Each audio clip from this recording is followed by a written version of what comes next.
ಚನ್ನಪಟ್ಟಣ ತಾಲೂಕಿನ ಕುಡ್ಲೂರು ಗ್ರಾಮದಲ್ಲಿ ಮನೆಯ ಮುಂದೆ ನಿಲ್ಲಿಸಿದ ಆಟೋಗೆ ಬುಧವಾರ ತಡರಾತ್ರಿ ಯಾರೋ ಕಿಡಿಗೇಡಿಗಳು ಬೆಂಕಿ ಹಾಕಿರುವ ಘಟನೆ ನಡೆದಿದ್ದು, ಬೆಂಕಿಗೆ ಆಹುತಿಯಾದ ಆಟೋ ಕುಡ್ಲೂರು ಗ್ರಾಮದ ರಾಜು ಅಲಿಯಾಸ್ ರಾಜಹುಲಿ ಎಂಬ ವ್ಯಕ್ತಿಗೆ ಸೇರಿದ್ದಾಗಿದ್ದು, ಈ ಸಂಬಂಧ ಚನ್ನಪಟ್ಟಣ ಗ್ರಾಮಾಂತರ ಪೊಲೀಸ್ ಠಾಣೆಯಲ್ಲಿ ಪ್ರಕರಣ ದಾಖಲು ಮಾಡಿ ಪೊಲೀಸರು ಮುಂದಿನ ಕ್ರಮ ಕೈಗೊಂಡಿದ್ದಾರೆ.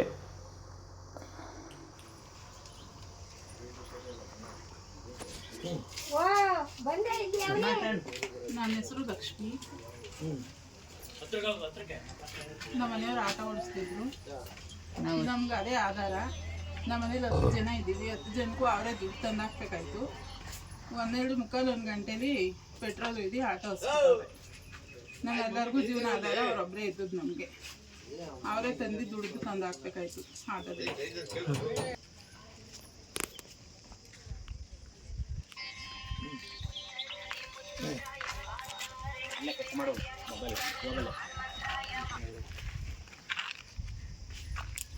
ವಿಡಿಯೋ ಅಷ್ಟೇ ಅಲ್ವಾ? ಗಾಡಿ ಬಸ್ ಸ್ಟ್ಯಾಂಡ್ ಈಗ ಪರಂಗಿನಂದಿ ಹತ್ರ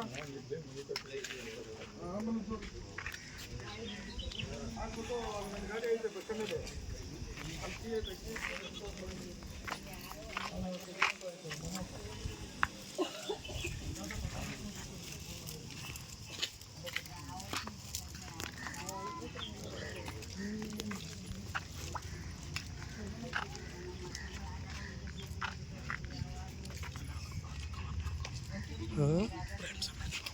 ಮನೆಗೆ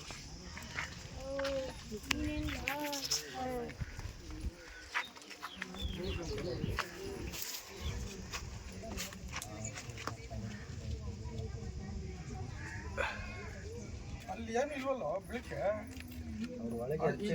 ಇಲ್ಲಿಗೆ ಬಿದ್ದು ಉರಿಬೇಕಾಗಿರುವಂತ ಉದ್ದೇಶನೇ ಇದೊಂದು.